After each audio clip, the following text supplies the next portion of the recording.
주시는 하나님의 말씀 같이 봉독하도록 하겠습니다.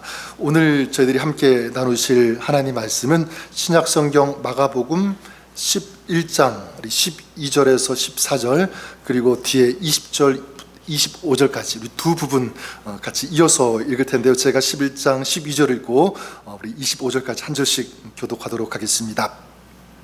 이튿날 그들이 베다니에서 나왔을 때에 예수께서 시장하신지라 멀리서 잎사귀 나무가 무엇이고 혹 그 나무에 무엇이 있을까요? 가서 보신즉 잎사귀 외에 아무것도 없더라. 이는 무화과의 때가 아님이라. 예수께서 나무에게 말씀하여 이르시되 이제부터 영원토록 사람이 내게서 열매를 따먹지 못하리라 하시니 제자들이 이를 듣더라. 그걸 지나갈 때에 무화과 나무가 뿌리째 마른 것을 보고 베드로가 생각이 나서 여짜오되 라피오 보소서 저주하신 무화과 나무가 말랐나이다.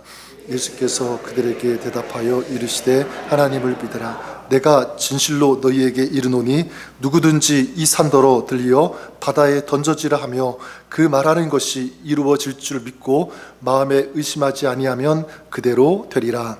그러므로 내가 너희에게 말하노니 무엇이든지 기도하고 구하는 것은 받은 줄로 믿으라. 그리하면 너희에게 그대로 되리라. 25절 같이 읽겠습니다. 서서 기도할 때에 아무에게나 혐의가 있거든 용서하라. 그리하여야 하늘에 계신 너희 아버지께서도 너희 허물을 사하여 주시리라 하시니라. 아멘. 네, 하나님의 말씀입니다.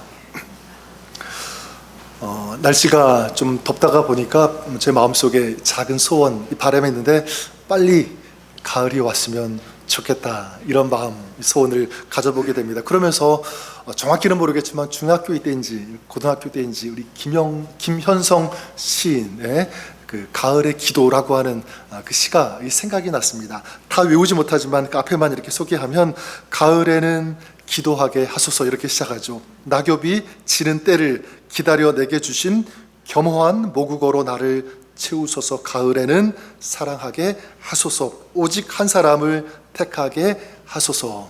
그 다음 제 마음속에 확 밀려오는 다음 그런 표현이 있는데, 가장 아름다운 열매를 위하여 이 비옥한 시간을 가꾸게 하소서. 이게 참 마음에 와닿았어요.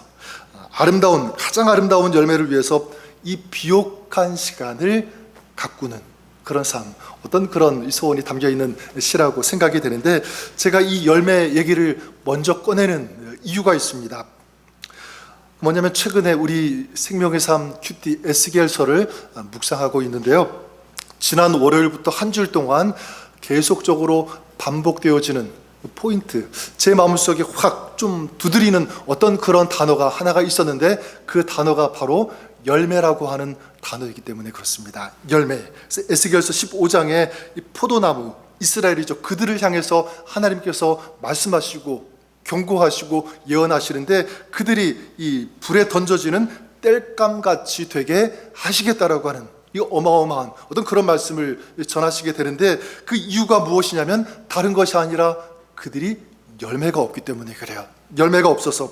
그래서 17장 8절 에스겔의 그 하나님의 마음을 알 수가 있는데, 뭐라고 말씀하냐면 그 포도나무를 큰 물가 옥토에 심은 것은 가지를 대고 열매를 맺어서 아름다운 포도나무를 이루게 하려 하였습니다. 하나님께서 큰 물과 그리고 옥토에 이 포도나무를 심으신 목적, 그 이유가 무엇입니까?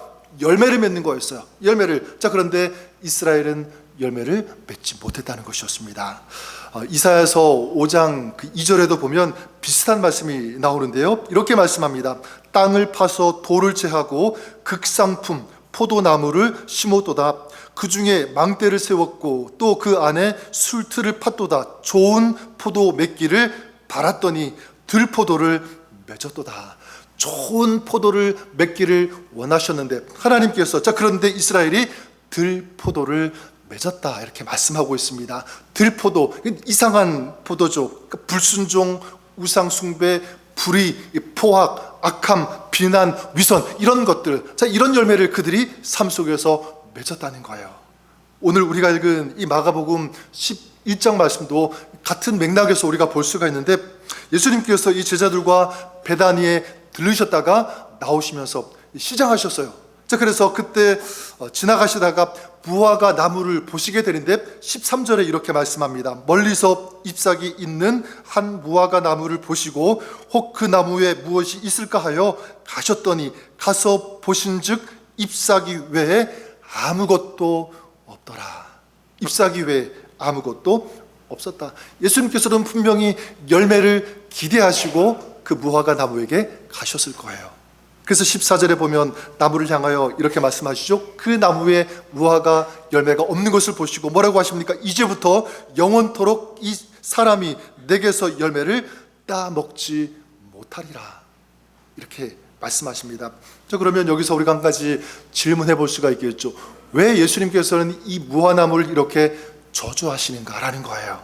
3절 끝에 보면 이는 무화과의 때가 아님이라 분명히 말씀하고 있거든요. 아직 무화과 나무 열매를 맺을 때가 아니니까 당연히 열매가 없는 것, 맞는 것 아닌가 이렇게 생각할 수가 있는 것입니다. 근데 여러분, 그렇지가 않아요. 물론 이 무화과 추수 이 시기는 6월 한 7월 정도 됩니다. 근데 이 무화과 나무의 특성이 있는데 무화과 나무는 잎이 먼저 나요.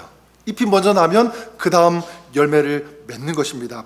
이 무화과 나무 지금 잎이 무성하니까 당연히 무엇을 기대할 수 있는 거죠? 열매를 기대하는 거야. 그러니까 이 무화과 나무는 6월과 7월 달에 주된 그 어떤 풍성하게 열매를 맺는 그 때이긴 맞지만 무화과 나무는 언제든지 잎사귀가 풍성하면 또 열매를 맺을 수 있는 그게 무화과 나무이기 때문에 당연히 지금 열매를 기대할 수 있는데 지금 보니까 나무는 잎만 무성하고 실제 열매는 있었다 없었다? 없었다는 거죠.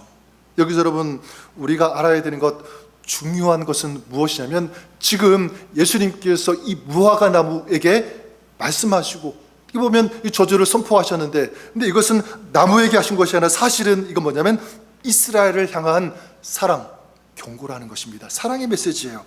실제로 이 무화과 나무 이스라엘을 상징하는데 당시 이스라엘이 어땠습니까?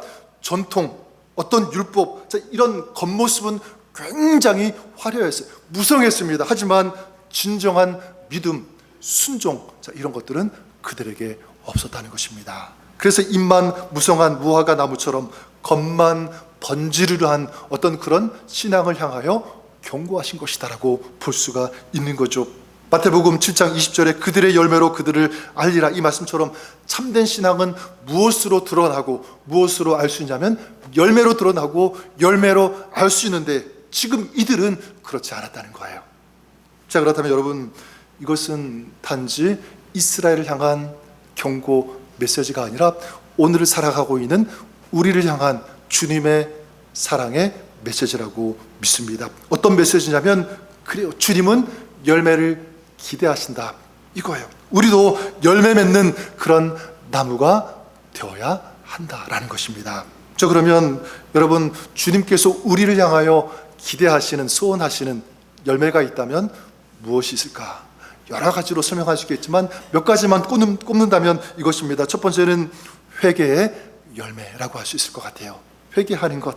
마태복음 3장 8절에 그러므로 회개에 합당한 열매를 맺고 회개는 하마르티아 그 인생의 방향이 세상으로 가고 있다가 다시 주님께로 바꾸는 거예요. 이게 진정한 회개죠. 그러니까 그 삶을 주님께로 돌이키는 이런 열매가 있어야 된다. 이게 주님께서 원하시는 그런 첫 번째 열매라면 또한 성령의 열매도 있습니다. 갈라디아서 5장 22절 23절에 보면 오직 성령의 열매는 사랑과 희락과 화평과 오래 참음과 자비와 양선과 온유, 절제, 충성 이런 것들. 이 성령의 열매는요 이게 다 뭐를 지향하고 있냐면 한 가지 인격을 지향하고 있어. 누구의 인격이냐면 바로 예수님의 인격을 지향하고 있습니다. 따라서 성령의 열매를 맺는다는 것은 무엇이냐면 주님을 닮아가는 거죠. 주님의 마음을 갖게 되는 것, 주님의 성품을 닮아가는 이것이 성령의 열매를 맺는 것이다. 이런 열매를 맺어야 된다는 것. 그리고 또 한 가지는 주님께서 기대하시는 열매, 바로 전도의 열매라고 할 수 있을 것 같아요. 전도의 열매. 그래서 요한복음 15장에 보면 예수님께서 제자들에게 이렇게 말씀하세요. 너희가 과실을 많이 맺으면 내 아버지께서 영광을 받을 것이다. 너희가 과실을 많이 맺으면 과실을 많이 맺기를 바라는 예수님의 이 마음이죠. 어떤 열매입니까? 너희들이 세상 속에 가서 복음을 전하라, 영혼을 추수하라고 하는 거예요. 이런 말씀. 로마서 9장에 보면 이제 9월 달에 여러분 다락방에서 이 본문으로 이제 나누게 될 텐데, 사도 바울이 그랬죠. 동족인 이스라엘 민족이 예수님을 믿지 않았어요. 구원받지 못할 때 그때 어떻게 합니까? 굉장히 슬퍼하면서 안타까워하죠.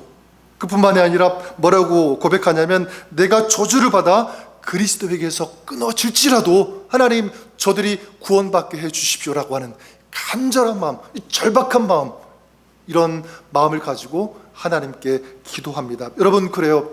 우리 길이 되시고 진리가 되시고 생명이 되어주신 그 주님을 내가 만났다면, 그 예수님 때문에 내 인격이 변화되어지고 내 삶의 방향, 이 모든 것이 변화되었다면, 달라졌다면, 우리도 내가 만난 그 주님을 다른 사람에게 전할 수 있어야 된다고 생각합니다. 여러분, 한번 자신에게 질문해 보십시오. 나는 과연 이런 열매를 소망하고 있는가? 나는 지금 이런 열매를 내 삶 속에서, 신앙 속에서 맺어가고 있는가? 저는 여러분들을 축복합니다. 열매 없는 신앙, 열매 없는 나무가 아니라 열매 있는 신앙, 열매 있는 나무가 되시는 여러분 되시기를 우리 주님의 이름으로 간절히 축원합니다. 자, 그러면 어떻게 이 열매 맺는 신앙, 열매 맺는 나무가 될 수 있을까라고 할 때 저는 두 가지를 제시드리고 싶어요. 첫 번째는 뭐냐면, 여러분, 우리의 인생도 하나님으로부터 결산 받을 때가 온다, 있다는 것을 알아야 되는 거예요. 이것부터 시작합니다. 자각해야 된다. 여러분, 주님께서 그날은요 다시 오시는 날일 수도 있고, 또 주님께서 우리를 부르심으로 말미암아 우리가 주님 앞에 서게 되는 그 날일 수도 있습니다. 근데 그 날은요 멀지 않았어요. 분명히 온다. 여러분, 그 시간이 많지 않았음을 자각할 필요가 있다는 것입니다. 오늘 우리가 읽은 여기 말씀 보면, 예수님께서 이 베다니에서 나오시면서 무엇을 보셨습니까? 무화과 나무를 보시게 되죠. 그리고 그 무화과 나무에게 가셨습니다. 그리고 열매가 없다는 것을 아시게 되셨고, 앞으로 사람이 이 나무의 열매를 먹지 못하게 될 것이라고 하는 이 말씀을 선포하시게 됩니다. 근데 여러분, 이거는 그냥 우연히 일어난 일처럼 보이지만, 사실 한번 우리가 생각해 볼 때 이걸 무화과 나무 입장에서 한번 생각해 보세요. 예수님께서 어느 날 갑자기 자기를 바라보시고 자기에게 찾아오시는 이 일, 여러분, 무화과 나무가 인격체라고 한다면 그런 일 생각해 보았겠습니까? 상상도 못했을 거예요. 그렇죠? 어느 날 갑자기 자기를 보고 찾아오시는 그 주님 생각 못했을 것입니다. 여러분, 이것을 통해서 무엇을 알 수 있냐면, 우리 인생도 그렇다는 거예요. 언제 주님께서 다시 오실지, 우리가 언제 다시 주님 앞에 서게 될지 아무도 모른다. 하지만 분명한 사실은 무엇이냐면, 바로 그 날은 멀지 않았다. 주님께서 우리 인생을 결산하시는 그때 반드시 온다. 하나님께서 우리 인생도 반드시 카운트 하신다라고 하는 이 사실은 분명한 거예요. 그래서 마태복음 25장에 주인이 이 종들에게 각각 5달란트, 2달란트, 1달란트를 맡기고 떠나게 되죠. 자리를 부게 됩니다. 여러분, 이 달란트는 보통 우리 은사 혹은 재능, 이렇게 설명할 수 있을 것 같은데, 저는 이 달란트가 우리의 인생으로 좀 볼 수 있다고 생각해요. 하나님께서 우리 인생 가운데 주신 인생의 시간도 달란트일 수 있다, 이런 생각. 여러분, 주님은요 우리에게 이 인생의 시간을 맡기신 거예요. 그래서 아까 말씀드린 것처럼 이 김현성 시인, 시간을 비옥하게 아름답게 가꾸게 하소서. 하나님께서 이 시간을 아름답게 사용하라고, 가꾸라고, 열매 맺을 수 있도록 우리에게 그 시간을 허락하셨다, 이렇게 볼 수 있는 것입니다. 자, 그리고 예수님, 이 주인이 돌아와서 어떤 일이 벌어지게 되죠? 성경에 보니까 오랜 후에 그 종들의 주인이 돌아와 그들과, 그러다 보니까 뭐 할세? 결산할세, 이렇게 말씀하고 있습니다. 결산했다. 여러분, 무엇을 알 수 있냐면, 하나님은 우리의 인생에 대해서도 반드시 뭐 하신다? 결산하신다라는 것을 알 수가 있습니다. 우리가 얼마나 오래 살았는지, 살면서 어떤 것을 가지고 무엇을 가지고 살았는지, 이게 중요한 것이 아니라 주님께서 보시는 것은 뭐냐면 그 시간 어떻게 살았는지를 보신다, 결산하신다라고 하는 거예요.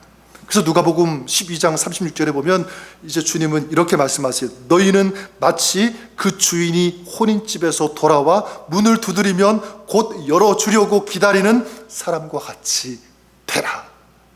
무슨 의미죠? 무엇을 부탁하는 것입니다? 지금 너희가 이 땅에서 살지만 그날을 준비하라고 하는 거죠. 그날을 준비하는 삶이 되라. 전 여러분들이 그럴 수 있기를 바랍니다. 주님께서 우리의 인생 결산하는 때가 우리에게도 온다라고 하는 것을 인지하고 인정하고 인식하고 그날을 준비하는 삶, 그것이 여러분의 삶 될 수 있기를 주님의 이름으로 간절히 축원합니다. 두 번째로는요, 이 열매 맺는 나무가 되기 위해서 중요한 것, 여러분 외형, 곧 이런 외형이 아니라 내면의 열매가 중요하다는 것을 알아야 된다. 껍데기가 아니라 이 알맹이가 중요하다. 다시 말해서 겉모습, 어떤 외형적인 이런 것이 아니라 내면의 본질이 중요하다라고 말씀드리고 싶어요. 여러분 오늘 말씀 13절을 다시 보시면 멀리서 잎사귀 있는 한 나무 무화과 이 나무를 보시고 혹 그 나무에게 무엇이 있을까 하여 가셨더니 가서 보신즉 잎사귀 외에 아무것도 없더라. 자, 무엇만 있었다고 합니까? 잎사귀만 무성했다 이렇게 말씀하고 있어요. 근데 여러분 여기서 특이한 것은 뭐냐면 우리가 12절부터 14절까지 읽었고 뒤에 20절부터 25절까지 읽었는데 중간에 15절부터 19절까지 읽지 않았지만 어떤 내용이 나오냐면 예수님께서 성전에 들어가세요. 그리고 성전을 장사터로 만든 사람들을 향하여 강하게 질책하시는 그런 얘기가 나와요. 제사장들, 이 상인들이 이 결탁해서 이 재물을 풍류로 취해서 팔아먹고 막대한 이 환전 이익을 취하는 어떤 그런 모습을 보시고 예수님께서 그들을 질책하시는데 기도하는 집을 장사하는 강도의 구렬로 만들지 말라. 아주 강하게 질책하세요. 근데 여러분 우리가 생각해 볼 것은 여기 열매 없는 나무의 그 이야기, 그 가운데 지금 이 성전에서 장사하는 사람들을 질책하는 그 이야기가 들어가 있는 거죠. 전문 용어로 뭐 샌드위치 기법 이렇게 얘기하기도 하는데 두 사건을 서로 이제 해석하게 하는 마가복음의 전형적인 어떤 서술 방식으로도 볼 수가 있는데, 자 그러니까 지금 이 이야기는요, 이 두 가지 이야기는 아무런 관계 없는 이야기가 아니라는 거예요. 그러니까 이건 뭐냐면 잎사귀만 무성하고 열매가 없는 이 나무는 결국 누구를 얘기하는 것입니까? 당시 예루살렘의 영적인 상태를 보여주는 것이다. 예루살렘에 살고 있는 그런 사람들, 그 사람들의 신앙생활을 드러내 보여주는 일이다라는 거예요. 어땠습니까? 그들에게는요, 겉으로는 화려한 어떤 성전 제사는 있었지만 하나님이 찾으시는 진실한 기도, 진실한 회개, 하나님을 사랑하는 그런 예배는 없었다라는 것입니다. 그래서 예수님이 상을 뒤엎으시고 질책하신 것은 뭐냐면 단순히 이들이 장사했기 때문이 아니라 그들 안에 겉모양만 있고 이 알맹이, 이 본질, 이거는 없었다는 것을 주님께서 하셨기 때문에. 여러분 무화과 나무가 잎만 무성했지만 성전도 여러분 영적인 열매, 거기에 있는 사람들 그 안에 이런 열매가 없었다는 거예요. 그들은 하나님을 부르기는 했지만, 하나님 앞에 나오기는 했지만 하나님을 진실로 사랑하지 않았습니다. 내면이 없었던 거예요. 껍데기만 있었던 거죠. 작년 사무엘 상 말씀을 수예배 때 나누고 또 올 초에 사무엘 하 말씀을 가지고 이 다윗에 대한 이야기 쭉 이제 나누었는데요. 그 사무엘 하 뒤편에 우리가 나누진 않았지만 어떤 이야기가 나오냐면 다윗의 아들인 압살롬 이야기가 나옵니다. 압살롬, 이 아름다운 외모로 유명했는데 성경에 글을 두고 뭐라고 표현하면 이스라엘 온 땅에서 압살롬처럼 아름다움으로 크게 칭찬받는 자가 없다. 너무너무 화려한 수려한 외모를 가지고 있는 그런 사람, 이게 압살롬이에요. 근데 압살롬에게서 아주 압도적인 것이 무엇이냐면 그의 머리카락, 머리털이었어요. 머리털. 사무엘하 14장 26절에 뭐라고 말씀하냐면 그의 머리털이 무거움으로 연말마다 깎았다. 머리털이 무거웠다는 것은 뭐냐면 풍성했다는 거죠. 풍성했다. 무거울 정도로. 근데 여러분, 이 풍성한 이 머리가 누구의 자랑이 되었냐면 바로 압살롬의 자랑이 된 거예요. 압살롬은 그걸 자랑한 거예요. 그래서 여기 보니까 1년마다 연말마다 한 번 머리를 깎았다. 계속 자랑하고 싶으니까 이 풍성한 머리를 그냥 1년에 한 번만 깎은 거예요. 보통 우리는 한 달에 한 번, 적어도 2달에 한 번은 머리 깎는데 1년에 한 번 머리를 깎았다. 저도 한번 그렇게 머리 깎아볼 거예요. 1년에 한 번. 근데 지금 압살롬은 1년에 한 번. 이건 뭐냐면 자랑하고 싶어서 이 풍성한 머리를. 근데 여러분, 역설적이게도 또 아이러니하게도 나중에 압살롬이 죽게 되는데, 죽게 되는 그 어떻게 죽는지 바로 이 머리털이 죽음의 원인이 된다는 것, 이것입니다. 전쟁에서 패해서 도망칠 때 이 압살롬은 나귀를 타고 도망을 하게 되고요, 큰 상수리 나무 밑을 지나가게 되는데 그때 이 머리털이 그 상수리 나무 가지에 걸리게 된 거예요. 그래서 붙잡히게 되죠.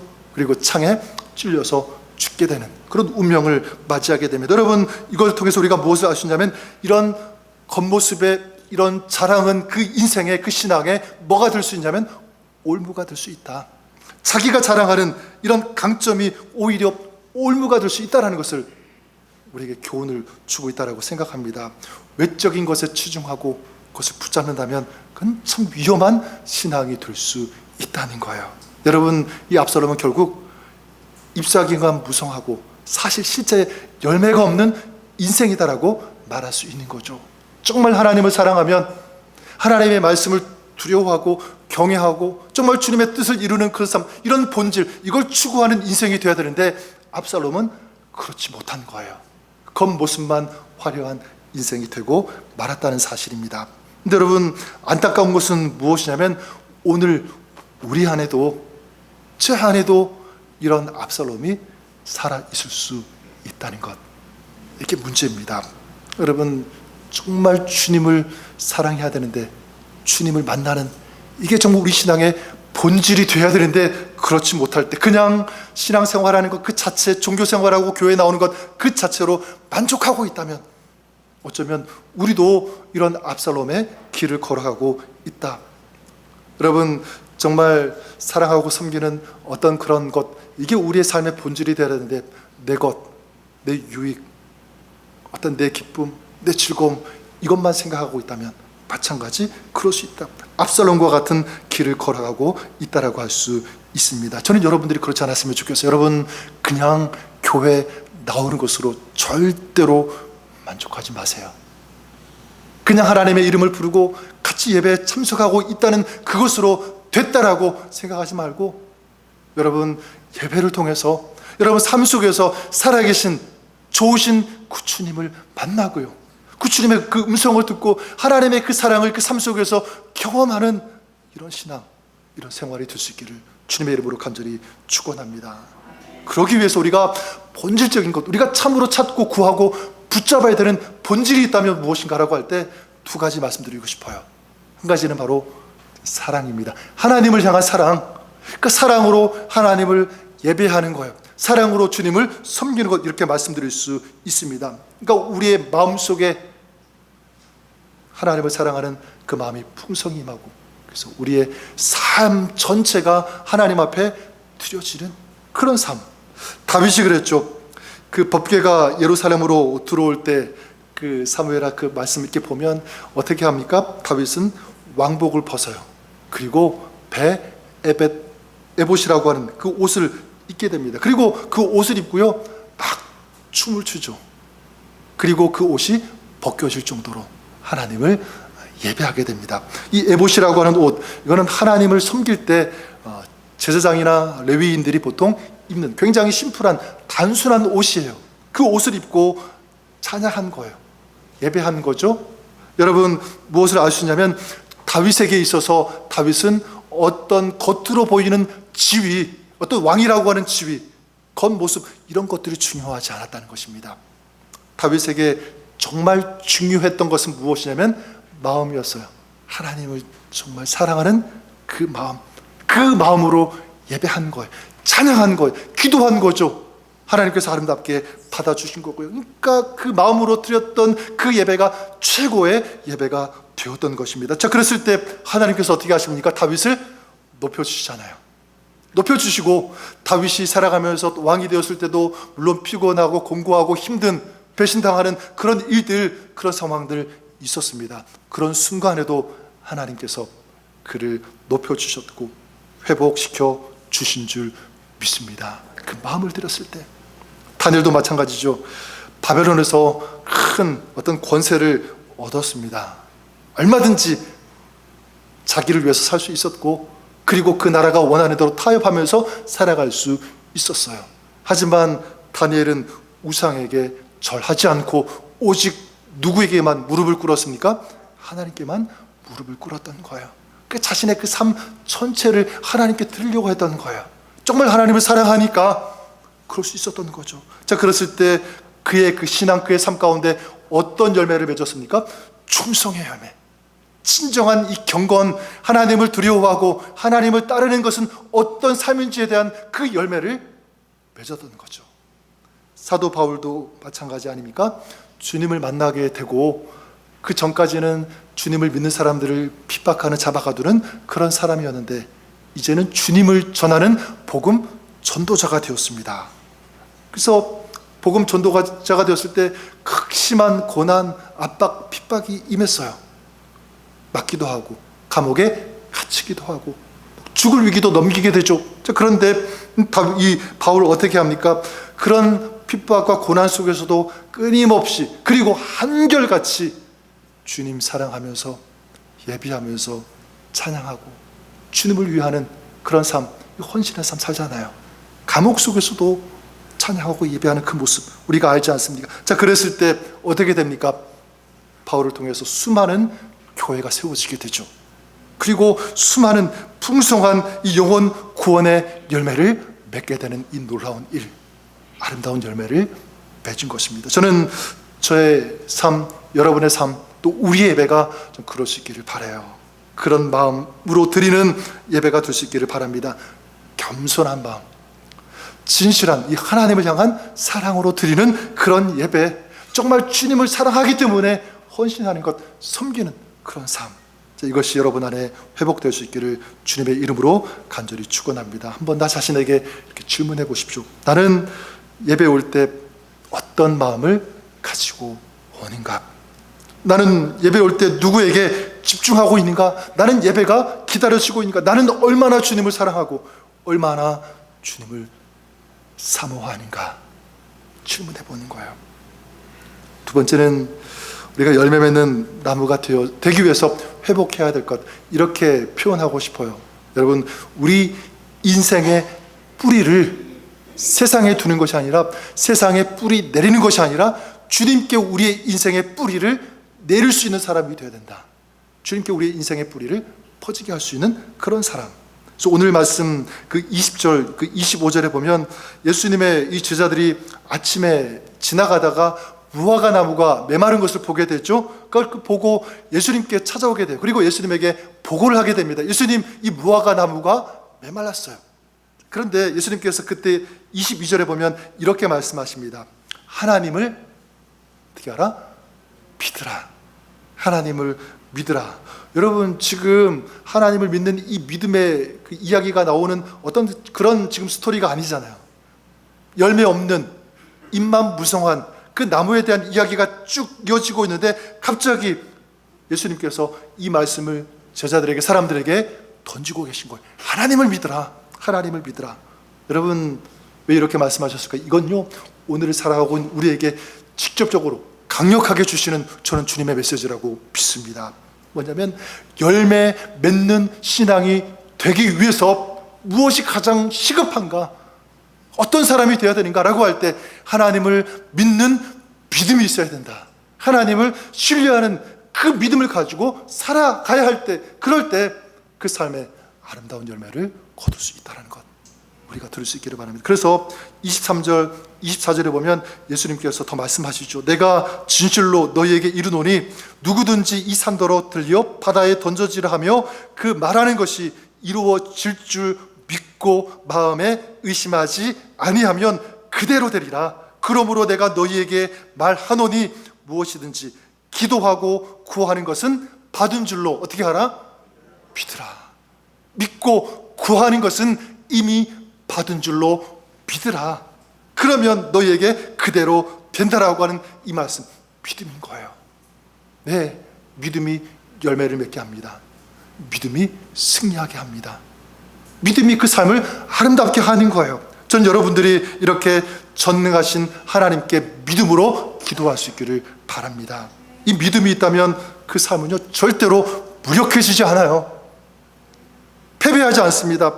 여러분, 이 믿음으로 기도할 수 있다면 그 사람 절대로 능력 잃어버리지 않습니다. 오히려 하나님께 주시는 능력으로 무장하여서 영적인 싸움에서 이길 수 있는 그런 사람 될 수 있음을 믿습니다. 7번 넘어진다고 할지라도 다시 일어설 수 있는 힘, 이 능력이 그 삶 가운데 좀 부어지게 되는 줄 믿습니다. 하나님께서 허락하실 거예요. 이것이 바로 아름다운 열매 아니겠습니까? 하지만 여러분, 한 가지 더 알아야 되는 것은 뭐냐면 우리의 이런 기도를 막고 이 기도의 능력을 잃게 하는 것, 그게 있다는 것을 우리가 기억했으면 좋겠습니다. 그게 바로 무엇이냐면 용서하지 못하는 마음, 이거예요. 무섭게 우리 마음 가운데 도사리고 있어요. 기도를 막, 기도의 능력을 훼손하는 것. 그래서 25절의 마지막에 예수님께서 이렇게 말씀하지 않습니까? 서서 기도할 때에 아무에게나 혐의가 있거든 뭐하라? 용서하라. 그리하여야 하늘에 계신 너희 아버지께서도 너희 허물을 사하여 주시리라. 여러분, 우리 삶 주변을 한번 돌아보세요. 우리 성도들, 또 우리 이웃들, 내 주변의 사람들 돌아보십시오. 혹시 내가 아직도 용서하지 못하고 있는 사람, 내 마음에 품고 있지 못하는 그런 사람 있습니까? 만약 있다면 용서하시고 품어주시고 사랑할 수 있기를 바랍니다. 그럴 때 뭐가 살아나는 거예요? 내 기도가 살아나는 거예요. 기도의 능력이 회복되는 거예요. 아름다운 이 영적인 열매 맺을 수 있는 그런 사람이 될 수 있다는 것입니다. 사랑하는 성도 여러분, 저는 오늘 이 시대 마지막 때가 있음, 주님께서 우리의 인생을 결산할 때가 곧 온다는 것을 인식하고 더욱 주님을 사랑하고 우리 삶의 뿌리를 주님을 향하여 내리는 그런 삶, 그런 여러분 되시기를 주님의 이름으로 간절히 축원합니다. 그럴 때 열매를 맺는 나무가 되는 줄 믿습니다. 여러분의 삶이 그럴 수 있기를 우리 주님의 이름으로 간절히 축원합니다. 기도하겠습니다. 하나님, 입만 무성한 나무처럼 살아가는 그런 인생 신앙이 아니라 주님께서 찾으시는 아름다운 신앙의 열매를 맺고 그 열매를 주님께 보여드리고 드릴 수 있는 진정한 신앙인 이 아름다운 신앙의 삶 살아가는 저희들, 우리 모든 가족들, 또 우리 교회 되게 하여 주옵소서. 예수님 이름으로 간절히 기도드립니다. 아멘.